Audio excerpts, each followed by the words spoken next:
Prussia, and Austria, but soon drew in all the great European powers and spread across the world from India to the Americas. After receiving orders to join his regiment along the Rhine River, Colonel Gilbert de Mortier left Julie in the company of his widowed mother, Marie Catherine de Chavignac, his unmarried sister, Madeleine, and a small host of servants and staff. Emerging from this little pocket of quiet, timeless peace, he rode off to join the destructive thunder of a modern global war. Colonel Lafayette remained stationed along the Rhine as Julie gave birth to the couple's first child on September 6, 1757. The next day, a priest baptized the baby boy Marie-Joseph Paul Yves Roche Gilbert du Mortier. Despite this mouthful of an official title, the boy would be called Gilbert like his father. Acutely aware his parents saddled him with an absurd procession of names, Lafayette later said, "I was baptized like a Spaniard, but it was not my fault." And without pretending to deny myself the protection of Marie, Paul, Joseph, Roche, and Yves, I more often called upon Saint Gilbert, which is to say, he relied on himself. At the time of little Gilbert's birth, the Kingdom of France was divided into 3 social and legal estates. The first estate comprised the clergy, the second estate comprised the nobility, and the third estate comprised everyone else.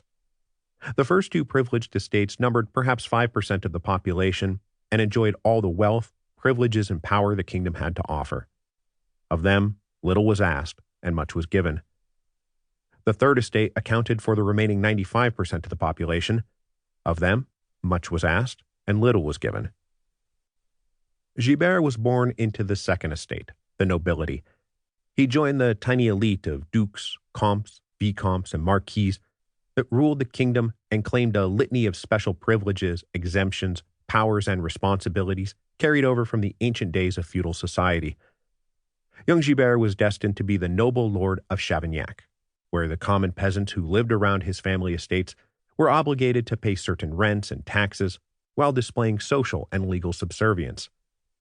The Lafayettes enjoyed a local reputation as honest and fair masters, but they were still masters, and they never failed to collect what their vassals owed. Not all nobles were cut from the same cloth, and the Second Estate itself contained important legal, social, and economic stratifications. As the nobility originally derived from the warrior knights who supported the kings of medieval France, families who traced their lineage back to those armor-clad retainers were called the noblesse d'épée, the sword nobles. But in recent years, a new breed of noble rose up alongside them, the noblesse de robe, the robe nobles.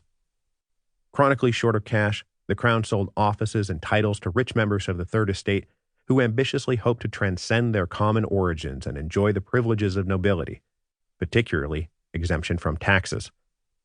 A one-time payment to the cash-starved crown secured such titles and privileges. The old sword nobility scorned this upstart class of robe nobles. They were especially bitter because the economic fortunes of many of the sword nobles declined as those of the robe nobles improved.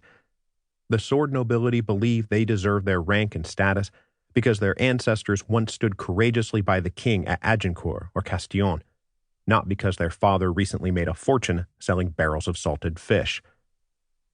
At the very apex of French society were those who boasted ancient titles and still retained vast personal wealth.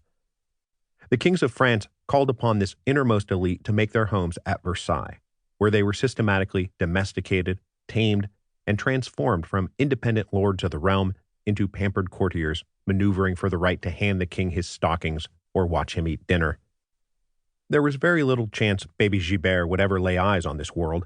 The Lafayettes were poor provincial sword nobles. Their job was to make sons to inherit their modest family title, then go die in service to the king. This was the fate of many Lafayettes. It would be the fate of Lafayette's father. It was likely the fate Lafayette expected for himself. The next 2 years passed happy and contented.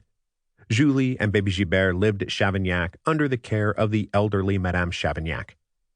Colonel Lafayette remained tied to his regiment on the frontier, only making brief visits home. There was little action on the front lines, though, and he wrote home in July 1759, "We are always in the greatest tranquility. I send this to you with as much pleasure as in the hope of calming your worries. The enemies are in the same position."